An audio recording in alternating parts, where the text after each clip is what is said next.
Elections and voting are core concerns for the League. Year in and year out, leagues are committed to providing fact-based information about issues and the positions candidates take on those issues to help voters make their own decisions and participate in the process. Our goal at the local, state, and national level is to promote active, informed participation in government in order to improve and impact public policies through nonpartisan advocacy. Your participation here this evening helps us carry out our mission, one the League has promoted for over our 90-plus years of existence. We thank you for coming this evening. If you would like to participate in any of the efforts, the League of Women of Voters welcomes members, both men and women, and you can find membership forms and materials over on the table there at the door. Tonight's forum will be rebroadcast on Cablevision, which is Channel 77, and FiOS, Channel 34, and on Ustream TV. If you search the Village of Ridgewood on any internet-capable device between now and the election on May 13th. I would like to introduce Lucy Heller, the lady over here, as our moderator this evening. Ms. Heller is a member of the Northern Valley League of Women Voters. In keeping with our nonpartisan stance, we do not use members of our Ridgewood League to moderate Ridgewood Candidates' Nights. Ms. Heller will introduce the candidates and explain the format for tonight's debate. And as a courtesy, we ask that to all the candidates that you please turn off your cell phones this evening. Thank you, Ms. Heller. Thank you, and good evening. I'm not going to introduce the candidates. They're here, their names are before them, and in their introductory remarks, I'm sure you'll learn a bit about them. Our format for this evening, generally each question has 2 minutes for each candidate to answer. We have timekeepers here in front, and they'll be signaling the candidates at 30 seconds. Okay. The candidates were given 4 questions ahead of time, so they have prepared the answers to these 4 questions, which the questions were prepared by the League of Women Voters on Ridgewood issues. We're going to begin with each candidate making an opening statement not to exceed 2 minutes each.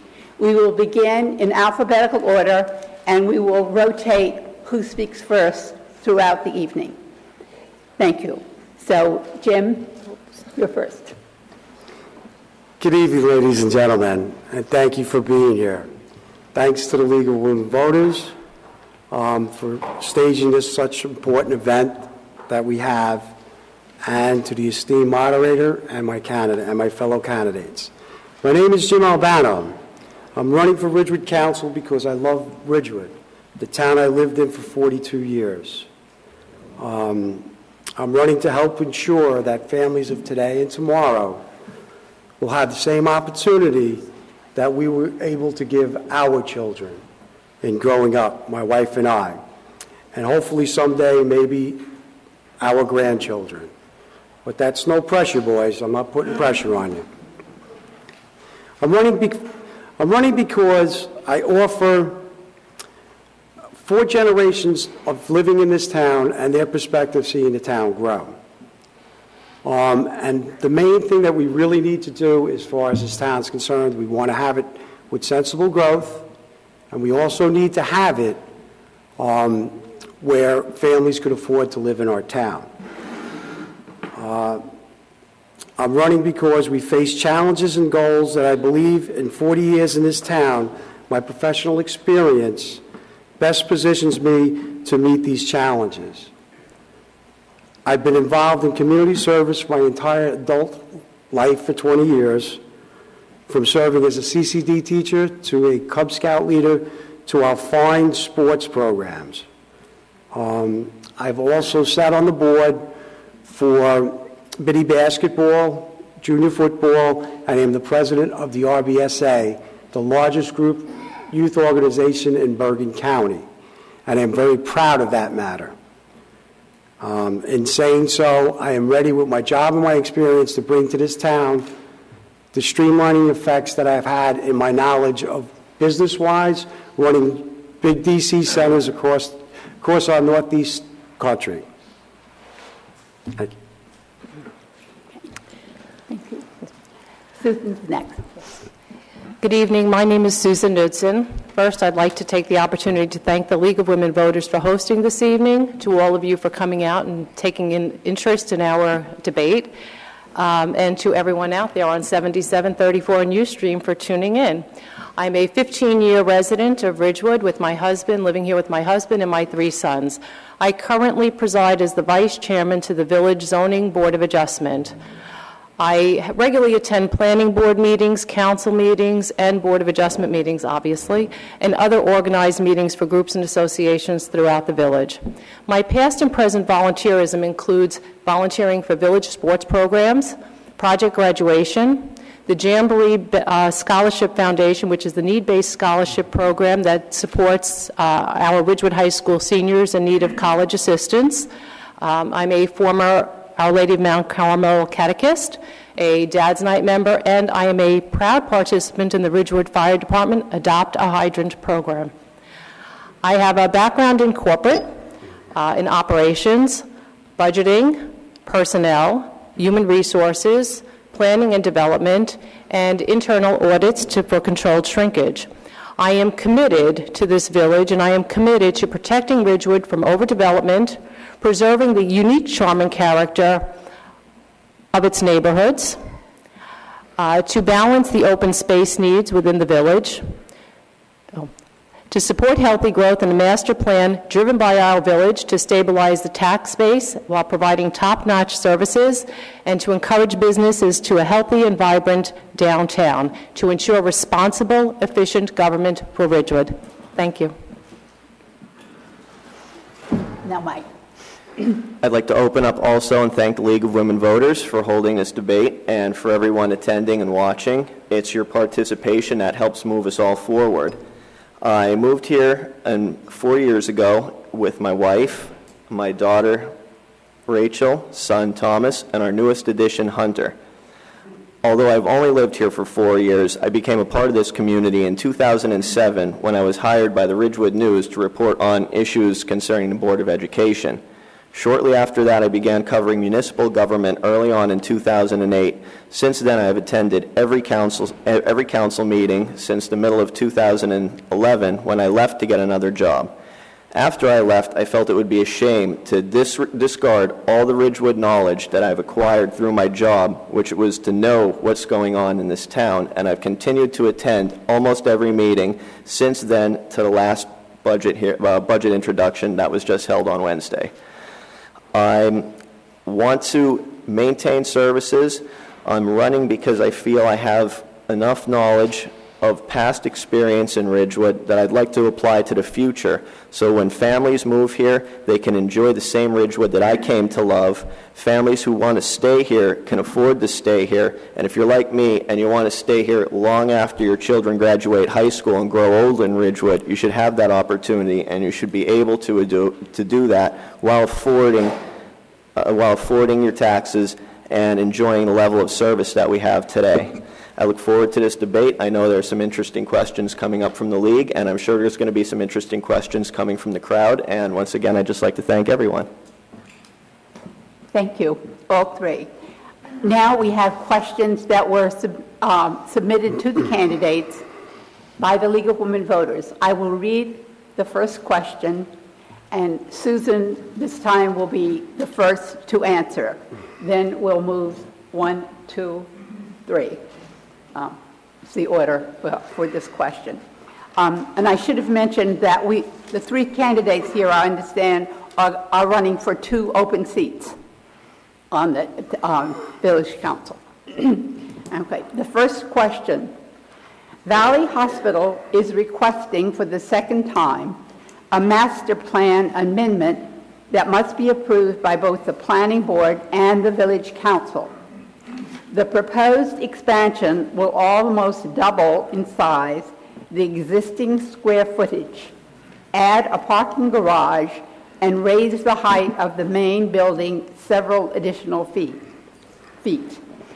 Is this a suitable plan for Ridgewood, given the location of the hospital in a residential neighborhood, size of the lot, and its close proximity to a middle school? Susan. Thank you. I never have notes prepared for these questions because I feel that I've been living with this issue and traveling down this road with many of my fellow residents for so many years that I'm comfortable speaking without any information in front of me. I believe that the idea of a stacked parking deck at the corner of Van Deen and Linwood Avenue is very troubling and concerning. It will forever change the corner and the charm and character of the neighborhood. The 2010 amendment to the current proposal, I recently reviewed Blaise Branchaw's planner's report dated March 31st, 2014, and he had a remarkable comparison of the 2010 amendment and the current proposal. And a compromise in good faith seems to have had a negligible effect on any positive impacts to the plan and the neighborhood, and in fact had more detrimental impacts to the immediate surrounding area. So yes, I'm concerned, and I do believe that Valley needs to do something. I think they need to modernize, they need to grow, and have a good business plan, and I look forward to seeing that. One of the biggest issues, and one of the issues that I've raised in the past, is that this process is broken. We have an ordinance on the book that was adopted in June of 2007, which is Ordinance 3066, which allows interested parties to amend our master plan or make application to amend our master plan. And this process, this ordinance, must be repealed, reconsidered, and repealed, because this is a divisive and difficult ordinance that we have on the books. We must change this immediately. Thank you. Thank you. Okay. Mike. Thank you. Valley Hospital is certainly an asset, and they provide quality health care. We've just had our son, Hunter, there 3 months ago, and it was a wonderful experience. But the plan as presented is just too big, and they're asking too much for the neighbors to handle. I believe 1 million square feet of a hospital has been tried in so many different ways. They first started this process by trying to build out, but the setbacks to the street were too close. Then they tried to go underground, but they ran into geological issues with groundwater and bedrock. Now they came back and they're trying to build up, and there's height issues. So I think throughout this exercise, what we've learned about the hospital is that 1 million square feet of it is just too much. I would love to sit down and bring everybody back together, because the hospital has made some concessions, but there still needs to be more for it to fit in this neighborhood. They want to ask the neighbors to monitor their foundations in case the dewatering affects them, or in case there's vibration damage from the blasting. I think that's too much. Are you going to have the people who live there, hundreds of neighborhoods? This is a massive zone around the hospital. Are they going to document the inside and outside of their foundations and then go to the hospital and say, this is what happened, and try and get that fixed? I don't know. I think it's important to be a good neighbor, and neighbors, there's a lot of give and take. Sometimes you ask your neighbors for a favor, and that's okay, but it's not okay to ask too much of your neighbors and overburden them, and this expansion project is doing that. Thank you. And Jim. When it comes to Valley Hospital and what they have on the table, the word should be no. This isn't that we don't recognize the tremendous contributions that Valley has given to us in our community. The proposal that they have on the table is a tweak from what their original proposal was, and it was turned down by the council, rightfully so. I do agree, and they have to, the main interest here is they have to worry about the people that are around the hospital. And yes, I'm one of the neighbors. I live right around the corner on Bogut Avenue, and I've lived there for years. They have to realize that there are neighbors out there that they have to live with them. They just cannot build and worry about who lives across the street or who lives next door without thinking about them. They are a tremendous asset.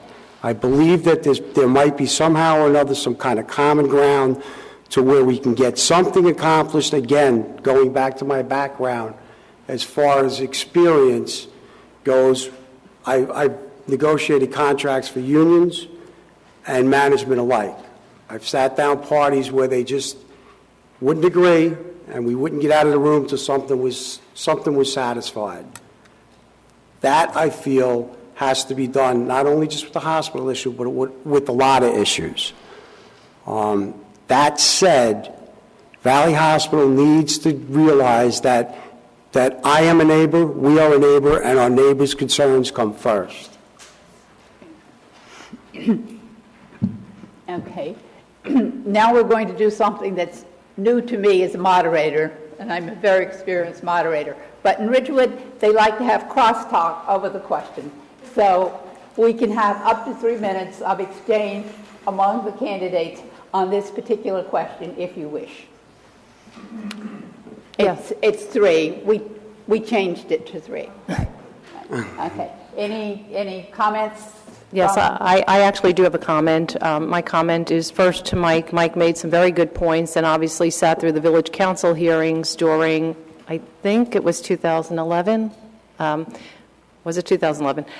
So he definitely is hearing this information, and he's right on point. Jim is on point, but I would like to make one comment about Jim's statement in that I understand the neighbors and the hospital and the point of bringing them together, but in fact, it is the village that should retain the exclusive right to re-examine and amend our master plan. And I will go back right to the village and say, please put this in the hands of the planning board when we re-examine our 6-year periodic re-examination and amendment to the master plan, and let's do what's in the best interest of the village, the people, and the hospital collectively. But not just the neighbors and not just the hospital. I don't live right there, but I'm a member of this village, and I think the village should retain that exclusive right to re-examine and amend our master plan. Susan, I had one comment. I've also attended all the planning board meetings, I too, know. leading up to that. No, I'm sorry, I do know that, I know. Very arduous meetings and very long, and a lot of information there. Point of clarification, Mike did, absolutely was always there at every meeting. Thank you. Sorry. Well, that said, and again, just being at every meeting is fine. That's all well and good. People have said some things where I haven't been at meetings. Well, I work all day long. I put in 12, 14 hours, and there's something called closed circuit TV. So that's where I begin. I am not sitting here in front of anybody right now with any special interest on my back, but the special interest of 24,000 plus people in this town. So when I say about Valley Hospital, you just can't say no. If you say no, then what? That's what I say. If you say no, then what? I mean, you do nothing? No, and I think that saying no is not my response at all. I'm saying the hospital does need to do something, but I think the village should control the process because it is the village's master plan. It is the plan. The master plan is a document that the village should control, not Valley, not interested parties, as the ordinance reads. I'm just saying, not that the hospital should just do nothing, but this should be a process driven by the village. And I agree with you as far as the zoning. You definitely should take a look at it and maybe repeal it. There's no question about it, because right now we don't have, it's not a playing field. They have the advantage on us.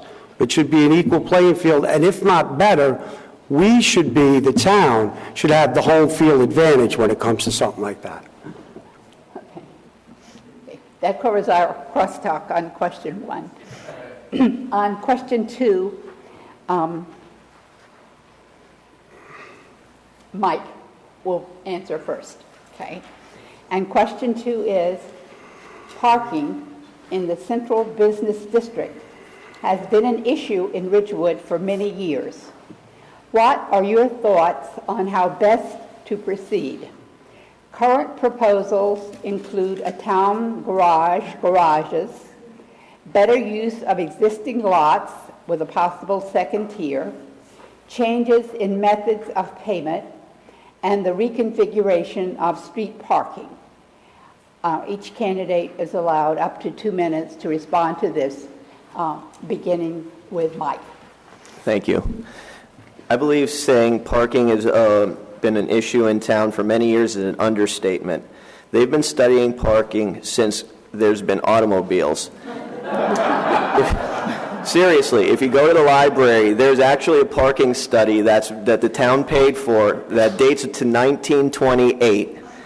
And what it says in that parking study is there should be surface lots and one level of parking above each surface lot around the village. That's almost 90 years ago, and that's spot on. Having a big parking garage in the center of town is just going to concentrate all the cars, concentrate all the traffic, and just create havoc. Breaking it up and spreading it out will offer people the ability to park. Over on Hudson Street, the Bergen County Improvement Authority is working with the village to put some surface parking over there, to put another level over to surface parking, maybe two.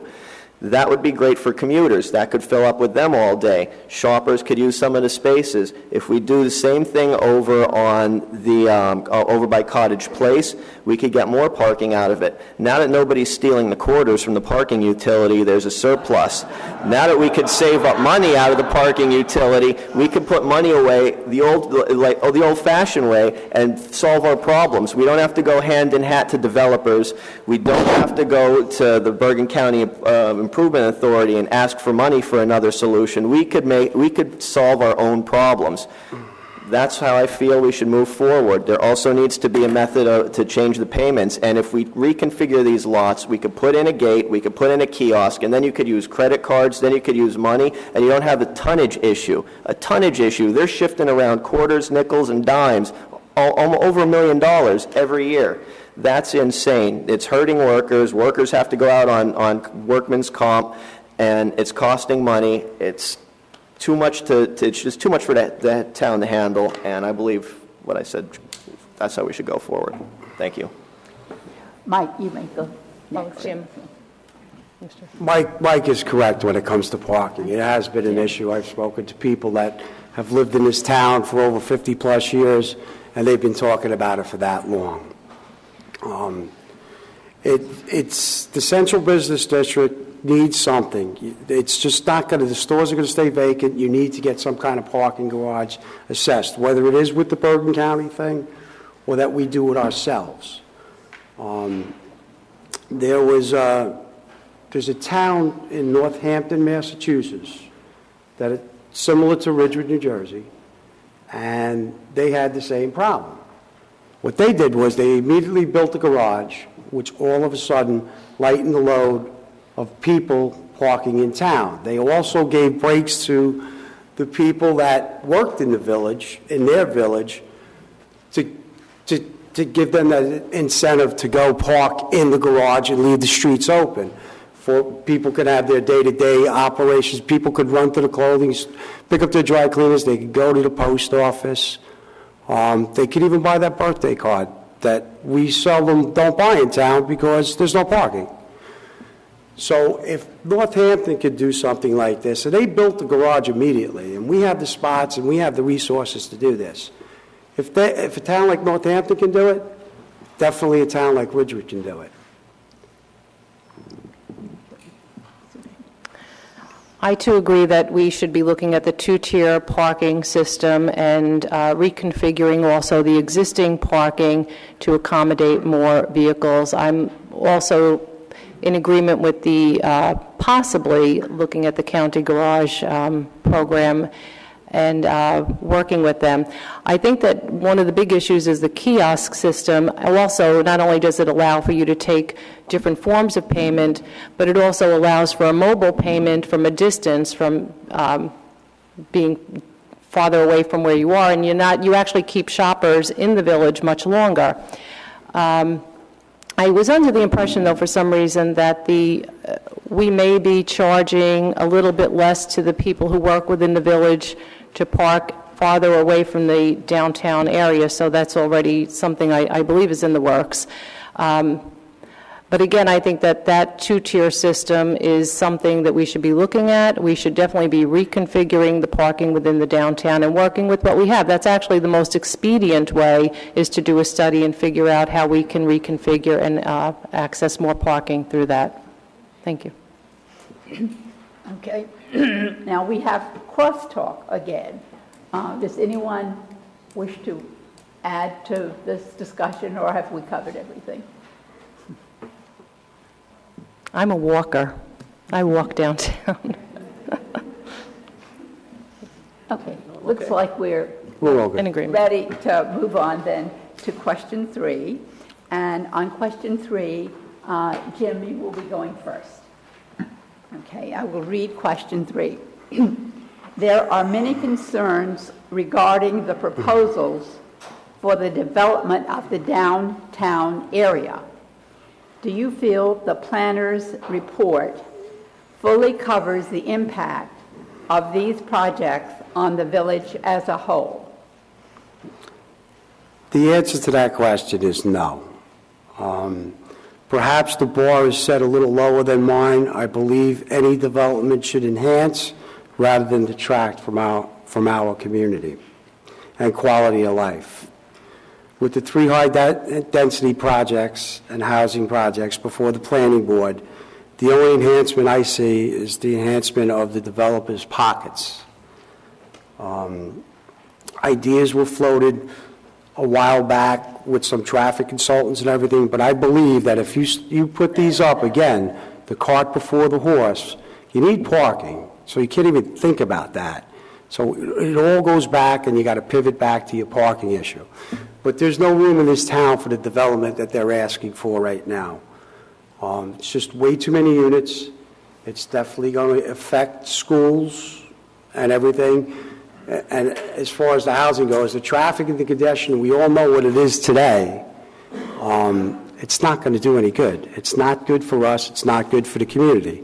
Although, I will say, somehow or another, the central business district needs a shot in the arm somewhere. There's too many empty storefronts uptown and too many things to be done. It's there, so you just can't say no. And I'm not saying that I'm for it, because the one thing we all agree upon up here is we're all against the housing. But if not, then what? We have to look at something to find out and figure out what we can do downtown. And I will promise you this, there will be sensible growth in this town when it comes to me and making a decision if I get elected, and my vote will be heard. Okay. The question pertaining to the planner's report and whether or not it reflects the concerns or the overall negative or positive impacts to the village, and I guess it's the negative impacts to the village. And I'm speculating that this question pertains to the report by Blaise Branchard, our village planner, specifically. In Blaise's report, I'm very accustomed to reading Blaise's reports because as a vice chairman to the Board of Adjustment, I have these reports in front of me very often. And I always read them in the context of the application, not in the context of his view as to whether or not it's a positive or negative impact. So within the context of an application, that's what he's relating to. In his particular report about the high-density housing, he does review some of the issues and definitely the impact on the schools, and refers to his conversation with the superintendent, Dr. Fishbein. So while he is addressing some of the concerns, necessarily I don't see the planner's report as something that addresses his ideas or speculation or opinion about whether or not there's a positive or negative. It's more of a legal document in the context of an application and how it affects the zoning plan. Bridget Bogart, I believe, was the planner that was hired by CBR, and her report is very thorough, and it does address those concerns. Some of Blaise's reports or some of his comments are definitely addressing some concerns. Could it go farther? I'm not quite sure. Again, as I said, we will get that information from the other planner, and I think collectively the planning board will have a lot of information in front of them from planners, engineers, traffic studies, and they are the ones with the the obligation to make a decision. But once again, this is a process driven by developers and not by the village as a result of an ordinance that should not be on the books. Thank you. Thank you. I believe that the current, I agree with Susan, the current proposals are developer-driven.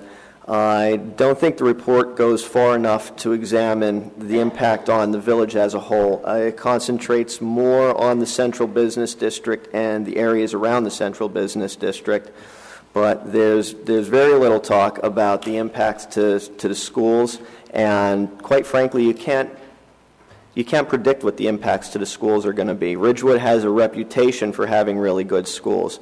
These apartments are going to attract young families who want to get their children into Ridgewood schools. That's fine, but it's going to attract a lot more than the developers are talking about. At these meetings, they say there's going to be 10, 11 children that over 100 apartment units are going to attract to downtown, and they say that they're going to discourage the use of your car because of the proximity to bus stops and the train station. But there's still not enough parking included in this. That still doesn't take into account that these people are going to have family, they're going to have friends, they're going to have people who visit them, and there needs to be more study of the traffic impact downtown. So I don't think it goes far enough, and I don't think that we should even be talking about this, because if the power was with the village, we could have told these people that their development was too much. Now, people who want to stay downtown or want to stay in Ridgewood and downsize might be able to do that in condominiums, and they could do that within the current master plan, and if they needed to add a few more, then they could go to the zoning board and ask for a variance and not have a wholesale change of the master plan. Thank you. So, crosstalk. Comments?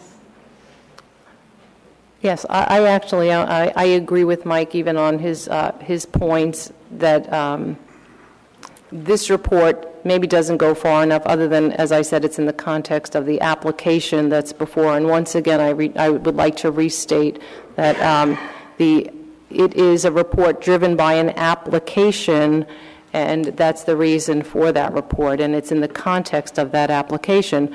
So I agree with Mike, but I would like to see where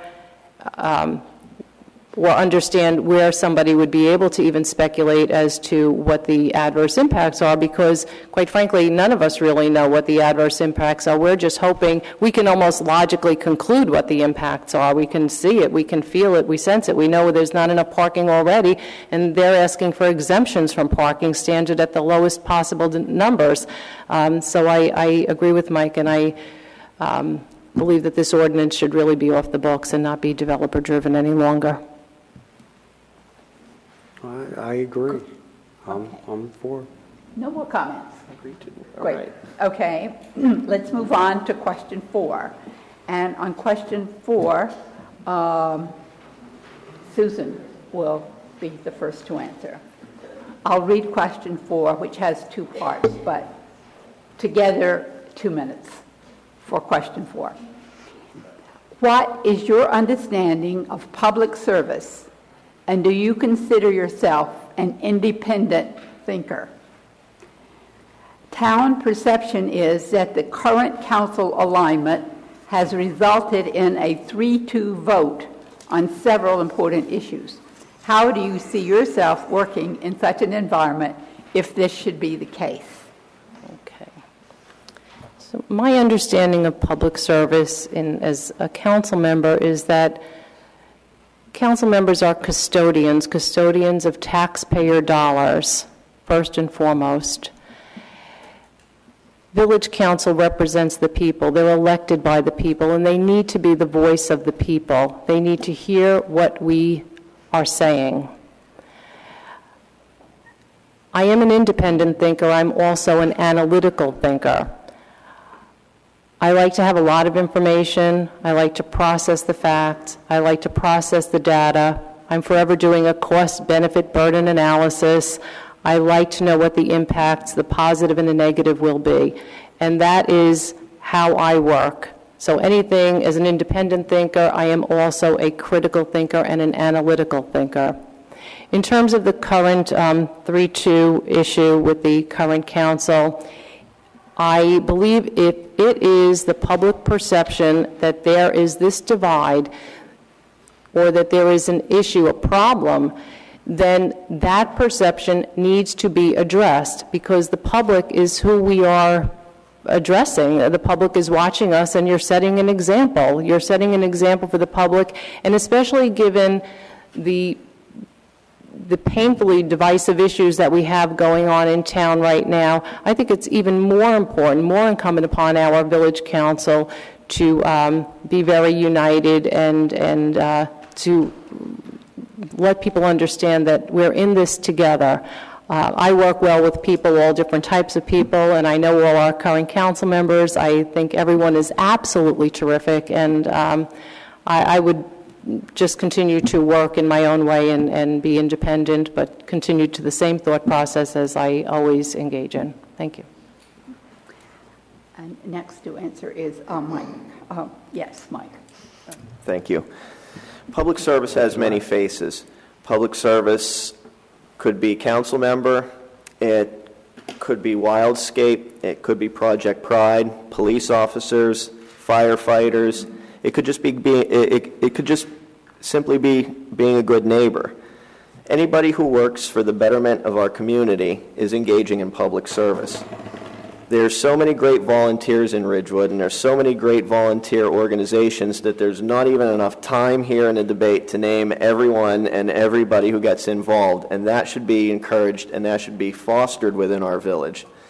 The current 3-2 split on some of the issues that happens up on the dais with the current council configuration, I believe there's a history of it. But going forward, I have a history. I've worked with our current mayor on parking issues, as a matter of fact, when I was a reporter for the Ridgewood News, and I have a cordial relationship with everybody on the council. And I believe going forward that there'd be no baggage, there'd be no ill will, and there's no bad blood between anyone. So we could work together for the betterment of the community and foster more public service and get everyone together to help make the village a better place. Public service is giving yourself and sacrificing time and energy and your work to reach the common goal, and that's trying to keep everybody happy. Although we know that's impossible, you're asked to do that. And that's, there's a lot of things out there. Public service, again, the service in our towns and the service that we've afforded to have as in Ridgewood are probably the best that I've seen in any other towns around. Just need to go out and maybe service them a little better. They need to be run a little better, but we have the services here.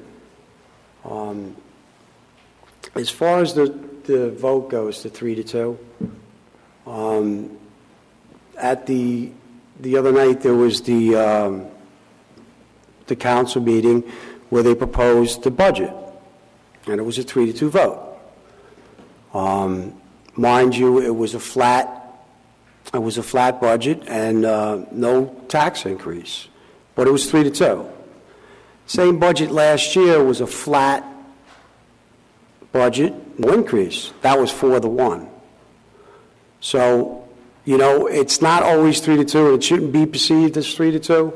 Just on certain issues, but that's the issues that come out in the paper that are usually the bigger ones. I myself, in working with all kinds of people, would have no problem whatsoever working with any kind of current council members that are on board. I speak my mind, and I will be an independent thinker from all. So it could be 5-0, it could be 3-2, it could be 4-1. That's where I stand on the 3-2 issue. It's not always 3-2. Do we need crosstalk? No, I just wanted to say, Mike, that was spoken beautifully. That's all. Thank you. Very nice. I'm not going to argue about that. Thanks. Okay, now we have a big stack of questions from the audience, and we certainly won't get through them if everybody speaks for 2 minutes on each one. So suppose we try to keep these answers within a minute. And most of the questions I think you'll find easy to do that, but we'd like to cover as many citizen questions as possible. So for the first question, it will be Mike's time to answer first. And the first question is, if elected, would you support a balanced approach to the development of the Shedler property, as was done at the Habernickel Park, or a 90-foot baseball diamond that will compromise the neighborhood, which is so vulnerable as it borders Route 17?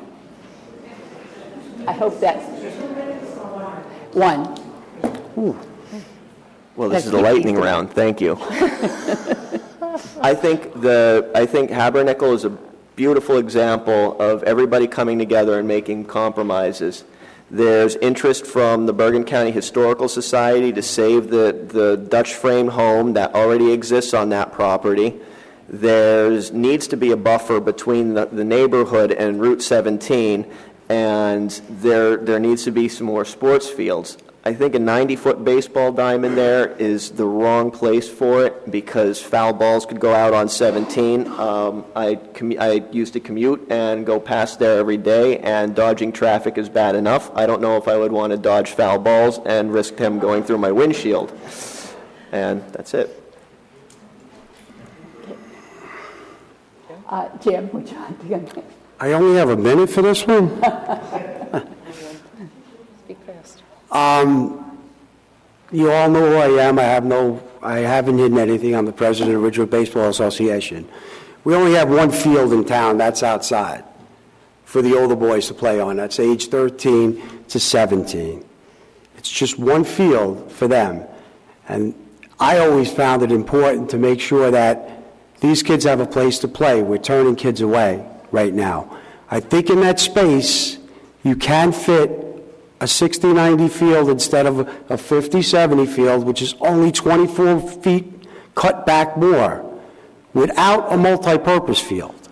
You take the multi-purpose field out of the equation, you could still leave the trees up, save the house, which I know is very, very important to the people over there, and likely so, it should be. But I'm telling you right now, this is not coming from a sports guy, this is coming from someone that's a concerned resident. That's the one field you have outside, and the taxpayers didn't pay a dime for it. Thank you. Okay. We won't do cross on these because we have Don't I have a turn? Oh, I'm sorry. You are number three. She thought I didn't like baseball or something, I don't know. Okay.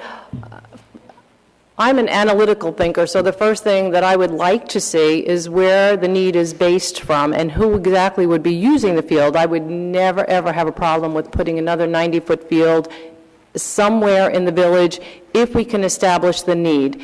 If, in fact, we can look at the numbers of registrants in there on the books and where we're turning and establish some basis for turning people away to play baseball on a 90-foot diamond, certainly that's something we need to consider. However, I very much encourage everyone to go take a walk in the woods at Shedler and listen to the level of traffic noise and think whether or not it's even a logical place necessarily to put a baseball diamond like that. I mean, I would defer to the baseball group to say whether or not they think it's logical, but I don't think anybody would hear someone say safe out or anything. The noise level is staggering.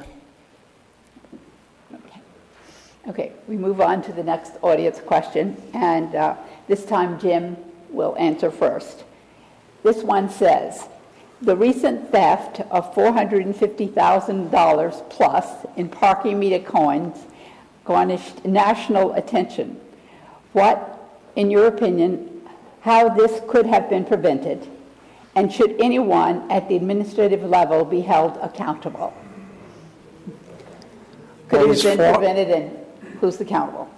As far as that went, I mean, obviously, the town has to do a better job of making sure who's handling the money. I mean, you just don't go in. There's towns that I know of that go in, you need 2 keys to get into a certain place where there's money held in there. the story was just totally outrageous. I couldn't believe when I read it. But I will tell you this, I'm sure that the town is doing something now so that never happens again, or we go back to the credit card parking issue like Mike had brought up, so that there is no cash to be had. But as far as the theft of that money, I personally, my personal opinion, he got away with it, and that's not right. He should have definitely did something should have happened to him. Not only did he steal from our town, he's out there and he's just working. He'll pay us back, supposedly, but that's going to be a long time coming. Could have been prevented, should have been prevented. There should have been something in place. Somebody should have noticed this money was missing. In my corporate experience, we did internal audits for controlled shrinkage. I cannot for the life of me figure out how this got past someone. There were department heads that should have noticed money was missing. We have a CFO. I don't understand why someone didn't notice this money was missing. So what do we need to do in the future? First, we have to look at the past and how this happened. There were so many opportunities to have caught this far in advance of it being $500,000, and I think 9 million quarters and tons, how many tons of quarters somebody was able to walk away with. He should have been required to go to jail for at least 6 months, maybe as a deterrent, because we have no deterrent in place now. This is just go ahead and take. They stole from me, they stole from you, they stole from all of us. I'm sorry. Thank you. That's okay. It should have been prevented. It could have easily been prevented, but it wasn't.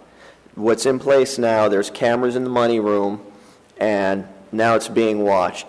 Going forward, they can't steal from us. They've stolen from the parking utility, and that's why there's no money to build 1 or 2 levels on these parking, on the surface lots.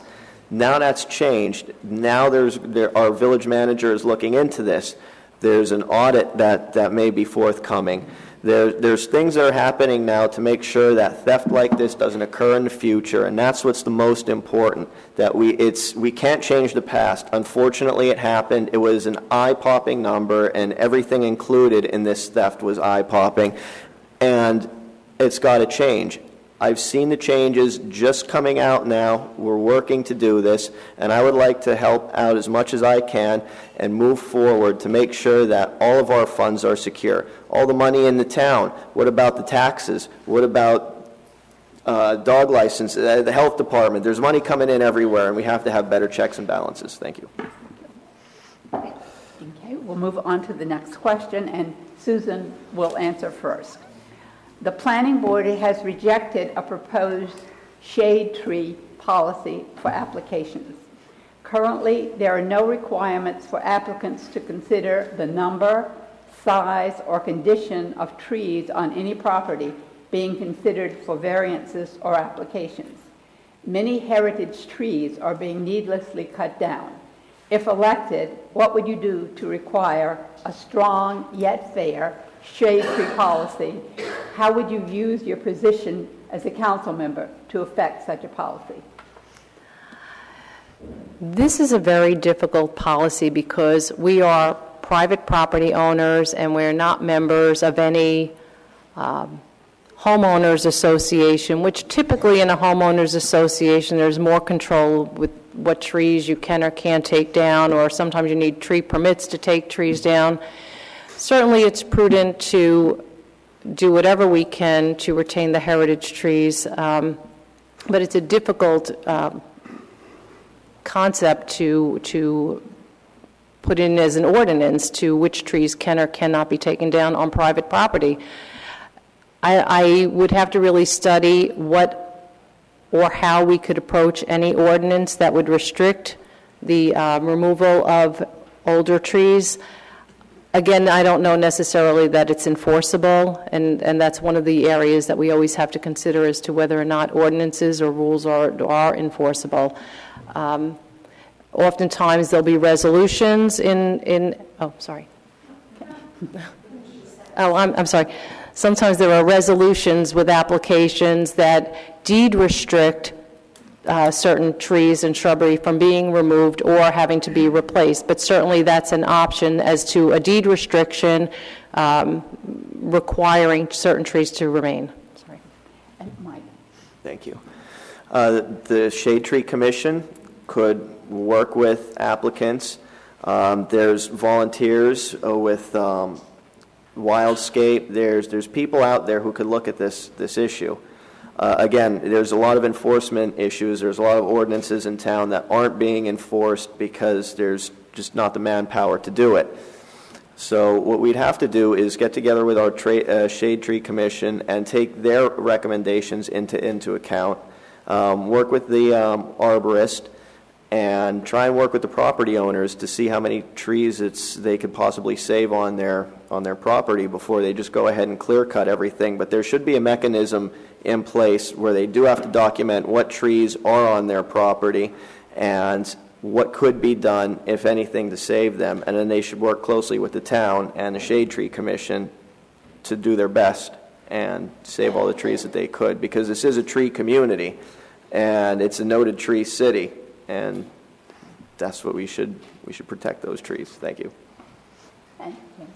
Woodruff's known for their fine streets and their large trees, and obviously we learned a very valuable lesson during the hurricane. I also agree it's going to be hard to tell someone what to do with their property.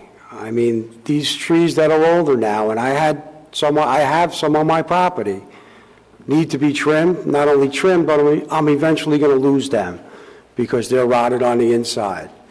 So Mike did bring up a good point. Maybe you want to establish what trees are on your property and work with the Shade Commission.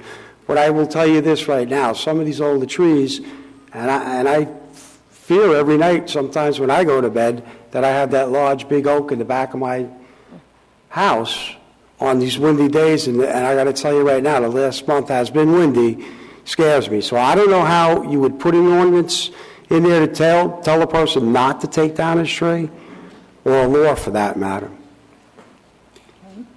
And on to the next question, Mike will answer first. Flooding of our streams has been an ongoing and long-range issue. One aspect of this is providing stream maintenance, which requires a budget consideration. Would you support village-sponsored stream clearance work? Thank you. I believe after Hurricane Sandy, the town got some grants to go through and clean out the Ho-Hocus Brook and the Saddle River to take out some sandbars that have built up. So this process has already begun. What we should do is create a long-range plan, 10, 15 years, to make sure that we don't have these sandbars build up again that will impede the flow of the rivers and then eventually force all that water out onto people's properties. If we're getting the start to it now, we have to make sure that we continue to maintain these stream beds going forward, or else during major storms, you're going to have debris that's going to flood them up, and it's just going to flood, and they're going to block up and go out on the people's properties. So we do need, I think, a long-term plan in place to make sure that this doesn't happen again. We do have to have a long-term plan, because the brook, obviously, without Sandy, floods, and these houses get flooded all the way around. There's been work done to it so that it wouldn't flood, or it wouldn't flood as easy, but it's still, as a person, I would say, as a councilman, I would definitely go forward and look into the situation, and even if it costs us some money, we'll try to figure out where it would be in the budget, but we definitely have to do something with that, because obviously after Sandy, everybody drove around. Again, trees were down, the flooding was absolutely insane. So yes, that little brook of ours needs to be taken care of. Yes, I think we need a long-term plan, and we also need regular maintenance so that this doesn't happen and that we are prepared. Regular maintenance to take a look at where we need to remove any buildup. So if we need to have DPW or some group maintaining the brooks and river, then certainly that's something we need to consider, just to ensure that property owners are safe from flooding, or at least minimally impacted as best we can. I'm combining your two related issues. Where do you stand on implementing age-restricted housing for over 55? And attached to that is, what do you think should be done about the proposed downtown apartment, which I think you've addressed already? What was the end of that one? The I heard the sec- first part, I didn't hear the second. The second part was the proposed downtown apartments. Could you just read Okay, for development, okay. Right, should be the proposed downtown apartment projects, is what the question says. I thought you addressed that in the business district. I thought we did too, but that's quite all right. Okay, so, Senior living is a great thing. I mean, I have a 100-year-old grandmother living in town. 4 generations, as I said, still walk the streets of Ridgewood and live the streets of Ridgewood. I would love for my grandmother to have some kind of assisted living somewhere in this town. Although she's very happy living on her own in her own apartment. But I know she'd be better off now after 100 to have some kind of senior assisted living. There has been some write-ups in the paper about it. It's definitely something I would like to look into moving forward. As far as the apartments go, I think we all addressed that issue earlier in our discussion. Is it my turn? Yeah. Okay. This question was relative to the apartments and whether or not they should be 55 and over. Is that what I'm gleaning well, I don't from know if the way that's it what was they had in presented? mind, but they're two All separate right. questions submitted to me, so.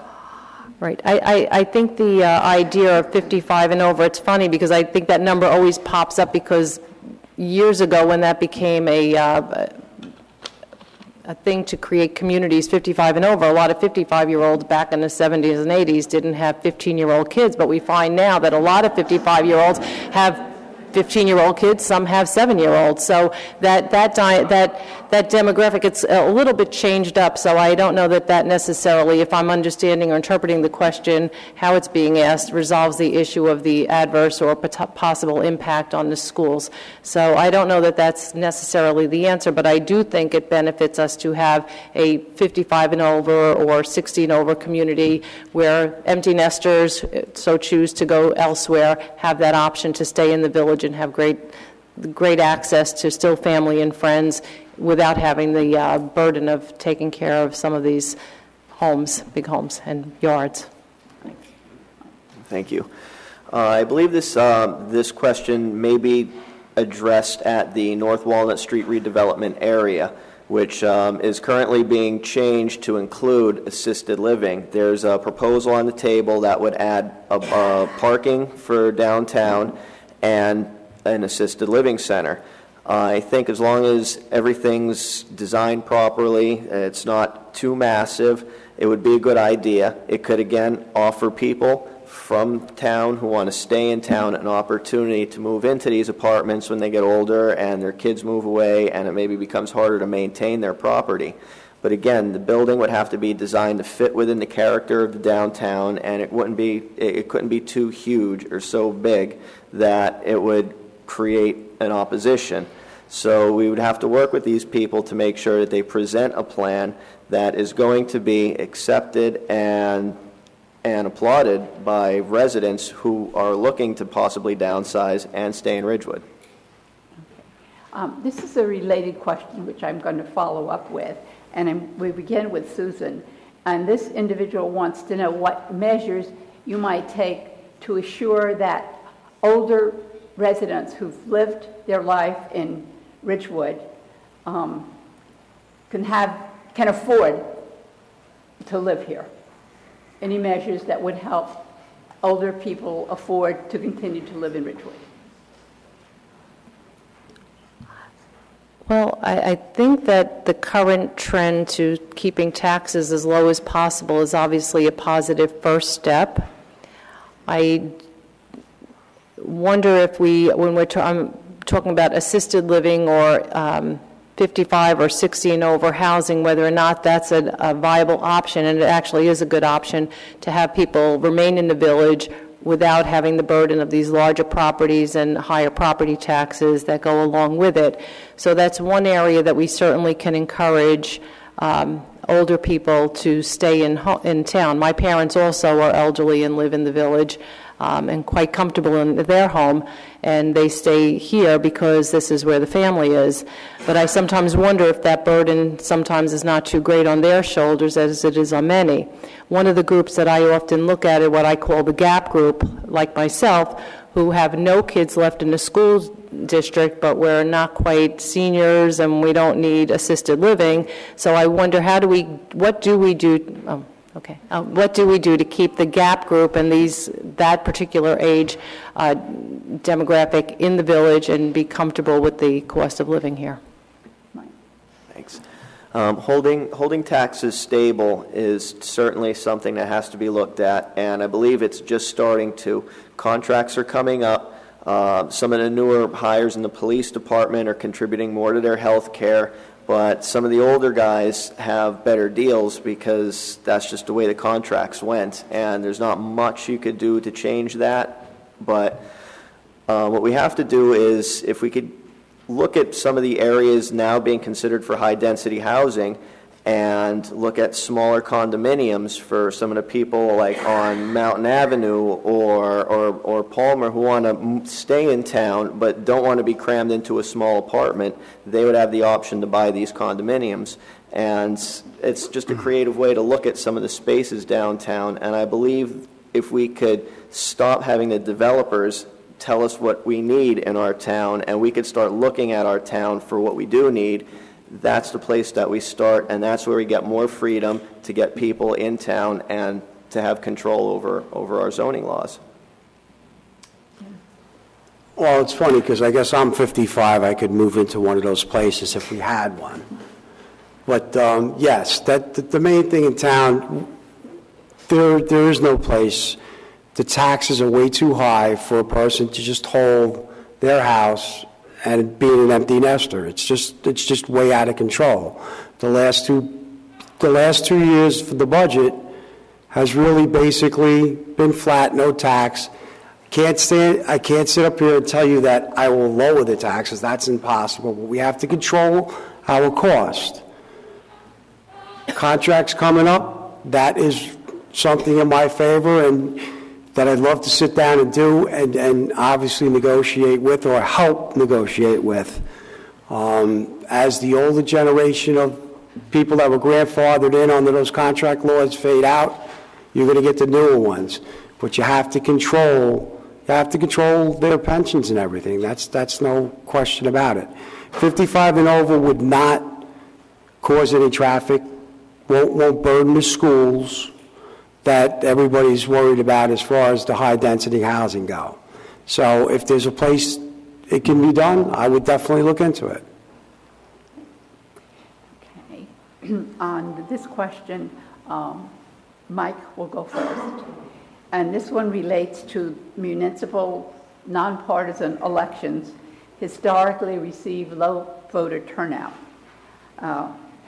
Obviously, you would consider these elections important to the village. Have you voted consistently in municipal elections since moving to Ridgewood?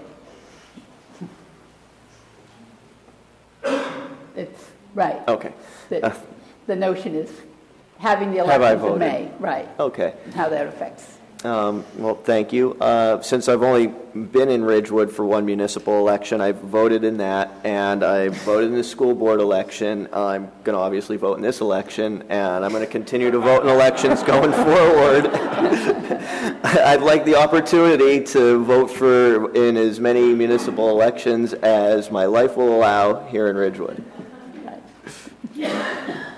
I've been in town, obviously, again, I'll say 42 years. I voted in every election, and that's the right for every citizen to do. When it comes to every election in this town, I voted for all national elections and everything. I think it's important that the people get out there and vote. It's scary to see the numbers of the people that actually do go out and vote and the people that we have in this town. And I'm not sure why that is, why the people will not go out and vote. I'm hoping that this election stirs up quite a bit, that people will get out there, and I hope moving forward that people that are really concerned, the people that you hear every day, and the people that I talk to every day, first words out of my mouth after they complain, did you vote? Do you vote? Make sure you get out there and vote. I've missed one election in my entire life, and it was the 2006 municipal election.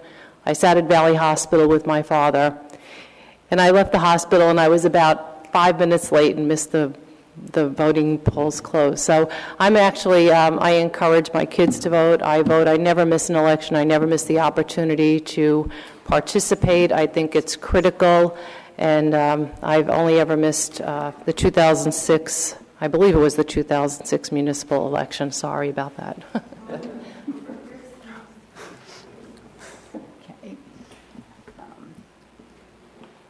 Let's see. Okay, that covered everybody. So now we are ready to start with Jim to be first. Okay. And we have a couple of questions here which I'm going to combine. Somebody wants to know what you think the biggest challenge is. Somebody else wants to know what are your 3 top priorities. So 3 issues that are important for the Top 3 issues. Right, top 3 issues. The top 3 issues, obviously number 1, which I speak about, is definitely the parking. We keep putting the cart before the horse. You need to get parking done. It's been talked about for so long that it's unbelievable that nothing has happened in the last 50 years in this town to have it. So parking is definitely a big issue of mine. I think the budget is also a top issue. You need to get in there. Although we've kept, and the council has done a great job in keeping a flat budget and, no taxes, eventually we know that it has to change. So we have to figure out a better way with that. And I'm sorry, but I have 2 more. The hospital and the housing are 2 big issues for me. Susan? Okay.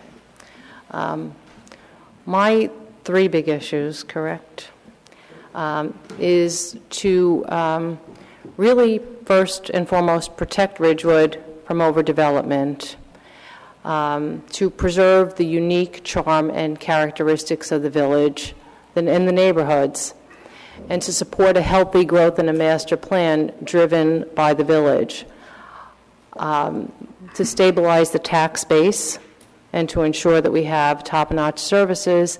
And another big issue for me is to really encourage businesses, residents, and visitors to a healthy, vibrant, and thriving downtown. It is the centerpiece of Ridgewood. We need to help our central business district.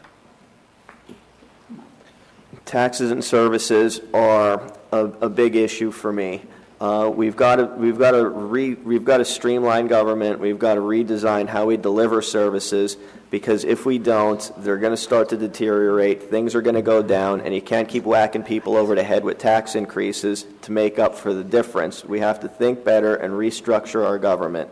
Overdevelopment, again, is something that's going to come in. It's here. It's the proposals on the table for the high-density housing, for a lot of these different issues, could be dealt with if we get Ordinance 3066 off the books and put the power back in Ridgewood's hands to make determinations what's best for our town. And we don't have to have the planning board tied up looking at these developments because it's brought on by the developers. They could start to think creatively to see how we could solve some of these issues in town, to offer a better option of housing, and to do things that are going to help the town for the town. And then obviously, and the next biggest issue is Valley Hospital and trying to find a compromise there. Thank you. Okay. This time, let's start with Susan. And the question is about open space in Ridgewood. It's scarce and getting scarcer. Please discuss your vision for enhancing open space in the future and compare open space deficiencies in fields dedicated to sports versus community parks. Okay. All right. Well, we definitely have open space deficiencies, and I would refer to a report, I think it might be a 2010 open space report, and one of the concerns, sometimes we just have to work with what we have. Sometimes we really need to make a monumental effort to just reconfigure and figure out how we can operate within our means. On the Open Space Committee report, there's a list, oh my goodness, it's an incredible list of properties that are singled out for purchase for open space, taking millions and millions and millions of dollars off the property tax rolls, resulting in really a significant loss of tax revenue. When balancing the open space needs, I look to, again, I believe it's a 2010 report, that points out deficiencies, and please don't hold me to these exact numbers, but I think the recreation athletic fields have a deficiency of about 3 or 4 acres when based on some national statistics working with averages of your population and needs, and the neighborhood and community parks have a deficiency of about 38 acres. So there's a huge discrepancy there, and hopefully we can balance those open space needs. And second, Mike. Thank you. I believe the last large piece of property that we could acquire as a village is the Shedler property. So we have it, it's ours, and now we have to figure out what works best for that neighborhood on that piece of property.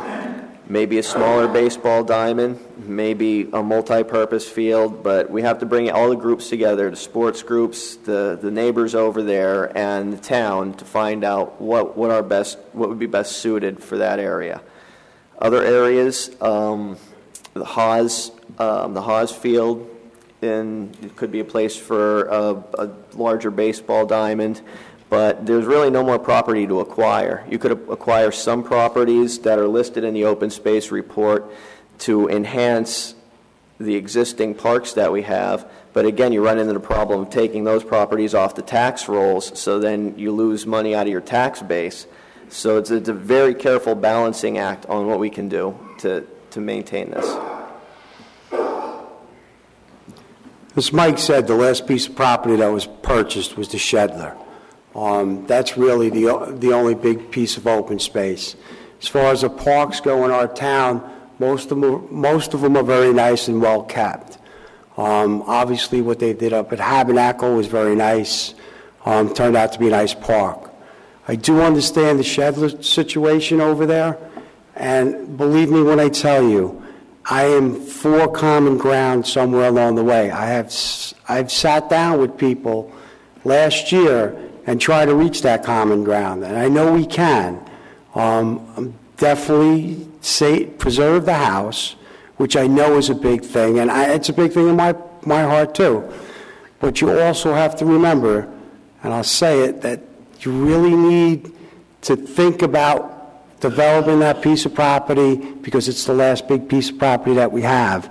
And you have to take care of the needs of not just one side of town, the entire town, because I know people from that side of town come over here and see these parks. So everybody's going to enjoy that park. Okay. I was told I should also give you an opportunity to ask a question orally. If you would like, please go to the mic, identify yourself, and ask your question. Actually, I have two questions. My name is Rorik Halaby, 374 Evergreen Place. My first question is about the first question that was given to the three candidates about the Valley Hospital. Now, the League of Women Voters claims to be nonpartisan. That question is so horribly loaded against the hospital. You should be ashamed of yourselves. Because when you present something like the hospital situation, excuse me, sir, you're limited to your mic time to 1 minute. No speeches. Question. No, the question is, who wrote it, and would they be willing to write a letter of apology to the hospital for such a loaded question? That's not an appropriate question for the candidates. Next. Okay. Let me ask a question of the candidates then. Have you been up to either Wellesley, Massachusetts, or Bunksville, New York? Both towns are of equal socioeconomic status as Ridgewood. Both towns are twice as dense as Ridgewood. They're both dynamic towns. So have you considered going out to look beyond Ridgewood to see what other towns have done so that you could then apply that to Ridgewood? Because what worries me about Ridgewood... Okay, sir. Okay. Your time is up. Thank you. If you wish, you can respond for a minute. No one is required to answer any question. Would you like to Well, respond? actually, I would just like to make the point that I'd be happy to take the information and take a ride to both locations to take a look. I'd be fascinated and interested and would love to see it. So maybe after the meeting, you would be good enough to, or after the debate, you'd be good enough to share that information, and I'll be happy to take a ride. Thanks. I do traveling, I take vacations, and certainly if I see anything that's interesting and works in another town, I'd be more than willing to try and implement it here in Ridgewood. I think that's you're always working, and I think that's a great idea, and that's something that I would do anyway. So thank you for the question. You know, other than putting our heads together and doing what we need to do in Ridgewood, it's absolutely a great opportunity. Like I said, I went to Northampton, I've been in Northampton, Massachusetts about the garage issues. Yes, if you can find something out there that you see, you definitely bring it back to the town. Yes, the mic, please. Oh, are you at the mic? Okay. Go online, please, and then we'll be ready for the next. Hi. I'm sorry. Mr. Albiano, this is for you. I just want to clarify the question asked about the voting in the municipal elections and make sure that you understood the question. You are a regular voter at municipal elections as a resident of Ridgewood? Me? Yes. Yes. Okay. I voted elections. No, the municipal elections. Not a general election, but the municipal election for council. Like this, yes, I voted. Regularly, since you've become a resident? Since I've become a resident? Well, since you were able to vote. Since you started voting, you have voted regularly in the municipal elections. I voted yes, as much as I remember. Okay. Are you questioning Well, some odd I reason? am because I did ask that question. That was my question, and Okay. it is because I have the records of all the candidates, and since 1992, you have only voted in 2 municipal elections, 1996 and 2012. I'd have to look that record up. Okay. Thank you. Another question?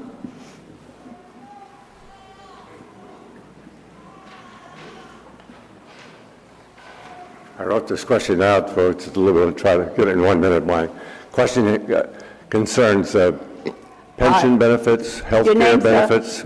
What? Your name, sir? Oh, excuse me, Michael Cranack, Mountain Avenue. All right. By way of background, in the private sector, for a family, husband, wife, 1 or 2 kids, average health plan, $15,400, employee contribution about $4,500. Sick pay in most companies, if you have sick days, you don't use them. Fortunately, you can't carry them over. Vacation, you carry over 1 year. What is the situation with respect to the public employees here in the village? Do you think it's fair and appropriate in relation to the private sector? Okay. Was the question clear? Is that directed just to me? I said all of them. Whoever All would of like you to can. address. Well, I believe, I'll answer that. I believe the changes are starting to be made, and like I said, there's really not much you could do about the older contracts. It's unfortunate, they have a really good deal, but the newer guys coming in are contributing more to their health benefits, and you just have to try and work that through the system. Excuse me, but, what is the situation for, say, an employee's been here 10, 15 years? I mean, let's, to begin with.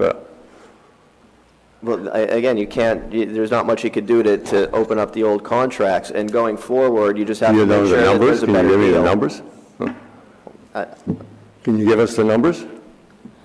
Yeah, actually. Can anybody give us the numbers? 1 second. Susan has them written down somewhere. I might have it. No, I'm not going to take the time to look it up. Actually, I'm sorry, it's just a little bit much in the book. I think that the way to approach it is probably, as Michael had pointed out, some of this is contractual, some of it is village controlled. We have a new village manager. I understand she's looking at that as one of her, in her budget presentation. It was very specific, and I would encourage you to take a look at that and at the going forward section where it is addressed in terms of vacation and sick time and compensated time payout. Is that correct, too? She's shaking her head, so I think I have this right. So I would encourage you to pick up a copy. I believe you can get it at Village Hall, or maybe it'll be posted online, and those answers will be there for you. Thank you. Thank you, sir. Does he know?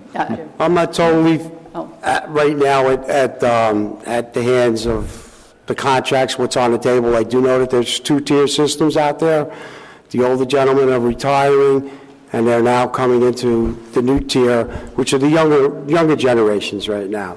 So it is a little lower, although we do need to take a look at the carryover days from year to year to year. I honestly believe that a person shouldn't be punished for going to work every single day and just leave his sick days to go away.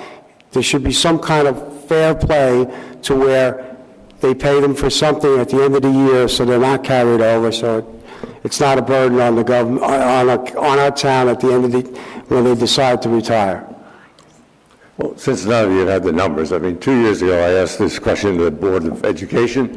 The average cost was $20,000 for a health plan. Sir, Now $24,000. I think you're expecting more detail than is available at this kind of forum. Don't Next you think question, people running please. for council should know that? Next question, please. You may talk to them individually, but in this forum, it's not appropriate.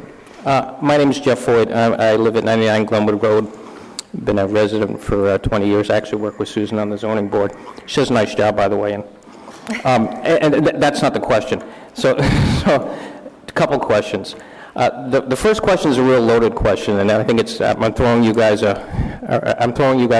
something very easy to answer. What are the two qualities you think are really necessary to work on the council? And how many hours per week do you think it's going to take of your time to work on the council in order to be effective? Okay. Go ahead, Jim. Who would like to go first on this one? It's going to take a lot of hours. Whatever it takes to do to get the job done, it will be done. I volunteered a lot of time in my life as my adult life, and believe me, whatever it takes, I get the job done. Village council's a bigger scale, but I will have the time, and I will make sure that things get accomplished. I'm sorry, but the first part of that question? Okay. The main quality I have that make me effective is that I am a common ground guy. I could find that common ground and work with people. I will do that with the current council that we have right now, and I will do that when any issue comes up. I try not to look at the differences. I try to solve the differences. That's what I like to do, and that's what I do for a living, and I've done it very well. Okay. Is it my turn? I think it's going to take a lot of hours also as a regular volunteer in the village, as I said, for the Jamboree Scholarship Foundation, working with Jeff on the Board of Adjustment. Thank you for the compliment. It does take a tremendous amount of time, energy, and effort, and I'm keenly aware of that and ready, willing, and able to put in that time and effort. In terms of what it takes, I am very thoughtful. I'm analytical. I think through problems and issues, and one of my, I guess, greatest assets is that I'm a very empathetic person, so I tend to feel what everyone is going through and really take a deep commitment to understanding what people are experiencing, and I think bringing empathy to the table is really a great quality.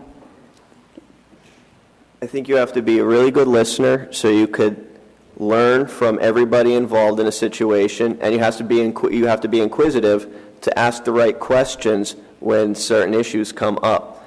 As far as the time commitment, I'm recently a freelance journalist and mostly a stay-at-home dad, so I will have as much time as it needs, and I believe the commitment does ebb and flow. There are probably some lighter weeks where it's just a few hours, and there's probably some heavy weeks where it's many, many hours. And I'm ready to go, and I'm committed to Ridgewood, and I would love the opportunity to serve as your representative on the council. Thank you all. Another question? Marcia Ringel, do we need address? Do you need my address? Question. Just a question. Okay. According to public records, the Ridgewood Baseball Softball Association failed to file federal tax returns for at least 3 consecutive years during Mr. Albano's long and continuing tenure as president. The group's tax-exempt status was therefore revoked by the Internal Revenue Service. Perhaps that was intentional, with tax exemption no longer desired, or perhaps not.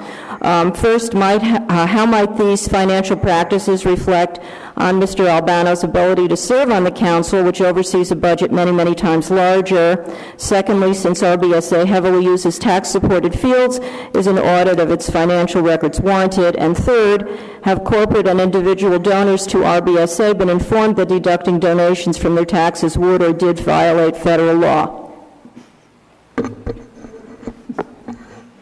As far as the RBSA goes, we overlapped. It's being amended right now. It's being taken care of by the attorneys. It slipped through the cracks. It shouldn't be an issue, and it shouldn't be an issue moving forward. The budget is always there. The dollar amounts are there. If you want us to disclose anything that you will need to see, it will be disclosed.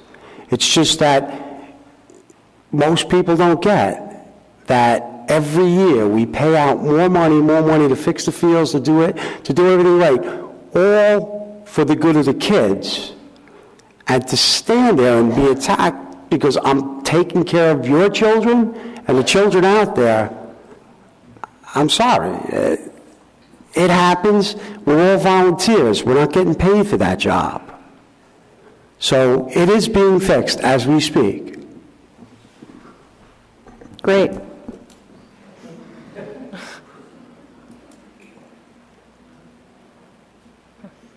This will be an easier question. My name is Joe Jane Christopher. I've been a resident for 20 years with my wife in town and 2 kids. For each of you, if I were to ask you to say in 60 seconds, how would you convince me to vote for you as a voter in town? Specifically, what are the strengths that you bring to the table that set you apart from the other 2 candidates that you would persuade me to vote for you? I think we've had this question, and they are free to address those remarks. They will have closing remarks, which is when they try to convince you that you should all vote for them. So is there a policy question out there? No, that's it. Okay, policy question? Good evening. Charles Riley, 448 North Maple Avenue. I just wonder, is there 1 or 2 areas you think the village can be most productive in sharing services with other towns and municipalities?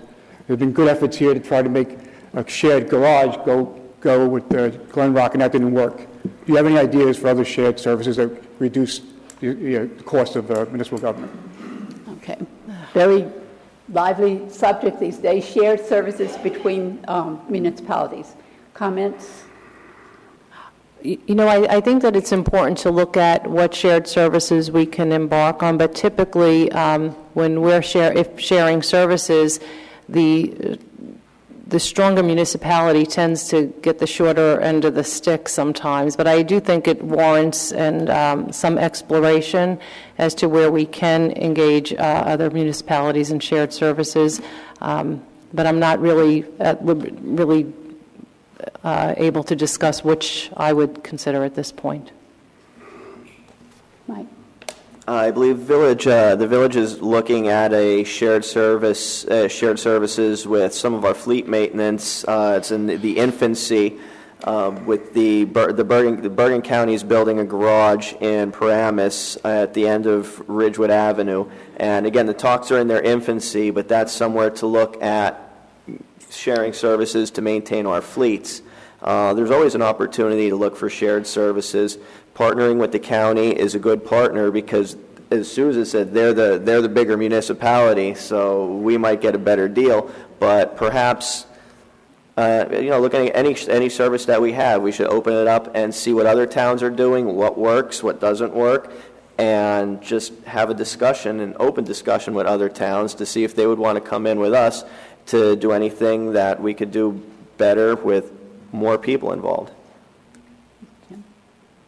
When you look at other towns and try to do service together, that's an option that should be out there and we should look into. But again, I stated earlier in the night that the service we provide in this town is probably top-notch. It just needs to be run a little more efficient. And I think our new village manager, in speaking with her, is already on top of that, as far as she's going to hold everybody accountable for, which everybody should be held accountable for. I'm held accountable every day of my life for my job, so should everybody else. Another question? Hi, my name is Martin Walker. I live at 114 Cottage Place, and I first just want to thank all of you for standing up to work on behalf of all of us. I really appreciate that. My question goes to the general area of Ridgewood as an aging in place community. I've lived here for 7 years, and the most noticeable thing about Ridgewood, coming from someone who works in multi-age communities, is the overwhelming focus on young children and families with young children. I myself have 3 children under the age of 9, but I really want to hear from all 3 of you how you plan to address by far the largest demographic shift in American society, the fact that next year 10,000 Americans will retire every single day, okay? And the fact that it's harder and harder for families to stay together among different generations, grandparents, parents, children, all living in the same town.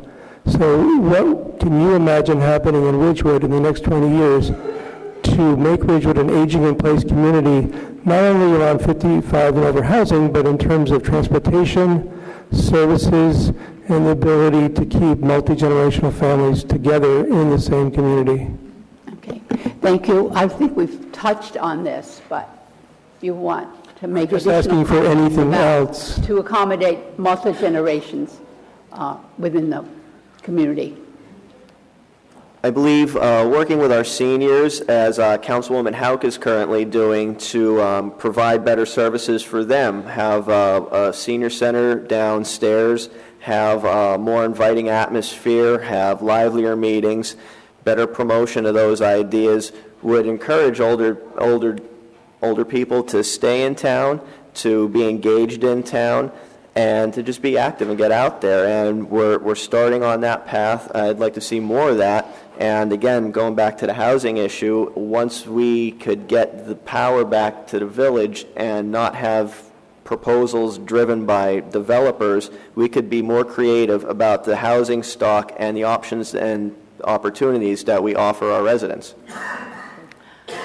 I also agree with the taking that out of the developer's hands and having more options and more of a village-driven process where we do what's good for the village and develop housing in that capacity. And certainly that would encourage some of the seniors and what I call the gap group with no kids in the system but not seniors to stay. We always laugh and say we have these signs they sell at the high school. It says, "Congratulations for my son Jack, class of 2013," and everyone puts it on their front lawn, and right behind it is the for sale sign, and then everybody hightails it out of town. So I think that it's really important not just to give housing options, but to look at really stabilizing our tax base and looking at ways we can continue to keep that as level as possible. And also one of the conversations I had with the Nancy Green at the library was to look at other programs for that gap group to keep them here in the village and what we can do to offer, to create more offerings, to make it interesting and a vibrant place for us to be. I agree. That the housing for the seniors, something should be looked at for that. They spend their lives here. My parents sent me to school in this town. walking away, and then it's hard to pay those taxes when you know that almost 65% of it's going to the education. So yes, they do need a place to stay. Again, can't sit here and say I'm going to lower the taxes. We have to stabilize the taxes first, take a look at the budget after that, and see what we could actually come up with to keep the seniors here. They are a big part of this community. Again, my 100-year-old grandmother, still here, but they do have a lot more, and actually, I would like to commend one of the council members, Gwen Howe, who has lunchings all the time for the seniors. Makes it a great community. Okay, I've been given the signal that we have to close out soon. We have allowed at least 2 minutes for each of the candidates to have a closing statement. And I have told them if there's an issue that they feel they did not have an opportunity to address completely, feel free to use your closing remarks to address such an issue. And with that, if you run to 3 minutes each, I won't stop you. Okay. So your first name. And we go in reverse order of the opening statements. So we start on this side. Well, once again, I would just like to thank the League of Women Voters for hosting this event and allowing us the opportunity to get as much information as we can out to you, the public. And I'd like to thank you for attending or watching. I think we've had a spirited debate with some very interesting questions. But I'd like to let you know I have a long history. I have a 7-year history of attending council meetings, of being involved in the community, and I fell in love with Ridgewood when I first came here as a reporter, and then I decided to move here and raise my family, and now I want to stay here. I have the time, I have the energy, and I would love to be your representative on the village council, because let's face it, I'm going to keep going to these meetings whether I'm sitting up here or I'm sitting out there. So I would really like to have the opportunity, if you would consider voting for me on May 13th, I would appreciate that. And again, thank you very much for coming out this evening. Susan? Yes, again, I'd like to thank the League of Women Voters for hosting this evening, to everyone for coming out and listening and participating in this very important election, and to everyone out there for watching at home. Again, having attended meetings regularly, village council meeting, planning board meetings, board of ed meetings, I used to attend more, not so many now, for years and years and years, regularly attending and really understanding and being immersed in what the concerns and the issues are that we're facing. And this really is what brings me to this point in time. Obviously, my experience on the Board of Adjustment gives me certain insight into some of the issues that we're facing. That gives me a unique opportunity to understand the H-zone issue, the issue with the high-density housing and concerns in development. I am absolutely committed to protecting Ridgewood from overdevelopment, for preserving the unique, charming character of the village and its individual little pockets of neighborhoods. And I'm committed to balancing the open space needs. I know this is the issue with the baseball diamond and with the park-like property, and I think that this really needs to be balanced. I am committed to supporting healthy growth within the village and a master plan driven by the village. I am committed to reconsidering this ordinance and repealing this ordinance and putting the power back into the hands of the village planning board and the village elected officials to re-examine and amend our master plan. I am committed to continuing to work with the stabilizing of the tax base and providing top-notch services. I am committed to ensuring that the downtown is a vibrant, thriving downtown, bustling downtown for businesses to come to, for visitors and residents alike. I have some ideas and plans, and I hope to have the opportunity to implement those. I would like to make the commitment to ensure responsible and efficient government, and if elected, I will do everything in my power to help make good and reasonable decisions about important issues that have been painfully divisive in our village. I hope I'll have garnered your support this evening. I hope you'll vote on May 13th and be part of this process, and I hope when you go to vote on May 13th, you will vote Knudsen. Thank you. I would like to thank the League of Women Voters, commentator, everything tonight. This is a great format. Again, I've been in town for 40-some odd years, was raised here. My parents moved here from Brooklyn, New York, and I fell in love with this town. And I want to make sure that this town and people today or tomorrow or moving in 10 years from now have the same opportunity that my parents gave me and I gave my children. It's a great town. We're at a crossroads. There's a lot of things on the table out there that could turn this town upside down if people are not on the watch. I promise you this, I will be on the watch, no matter what happens, anything that comes in our way. The one thing in this village, there is no such thing as a small issue. Everything is an issue. You just have to prioritize it, and you have to start closing the issues when they're out there. I've never been more proud, and I'm going to say it again, that I was told when I first was running for this to downplay my sports role because I don't want to be the sports candidate. Well, I'm far more than that. I'm not the sports candidate. I've lived here. I've been here. This town has good services. It has good people. They volunteer. I'm proud of everything I've ever volunteered for. And maybe I missed a meeting or two, even on TV, because I was out there doing my duty, serving the town, serving the kids in this town. There's nothing wrong with that. And I can't believe that people actually come up to me and say to me, well, you're in it for sports. That's not true. You don't know the Jim Albano that the majority of this town knows. The Jim Albano and the Albano family that has been here for 40-plus years with this 100-year-old grandmother. We've seen this town. We want to keep this town the charming way that this is why we moved here, keeping the quality of education up, and also smart growth, sensible growth. My background will do that for you. I will tell you that right now. I've streamlined major DC centers. My job was, here it is, Jim, you got 60 days to either straighten this place out or we have to close it, one of our satellites. That's the hot seat. That's one thing I could say from sitting up here that makes me different from anybody else. I was in the hot seat. I had to pull the trigger. I streamlined, had to lay off people, which was a tough thing to do. But I will tell you this, I got the job done. That facility is still alive, and it's thriving in New England.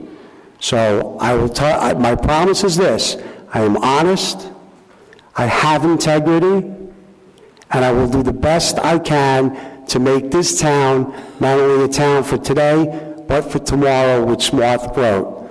On May 13th, I'm asking you to go out and vote row 1, Jim Albano.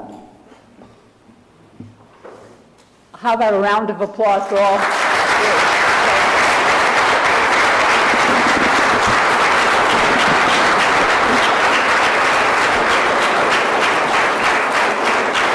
And now, the choice is yours.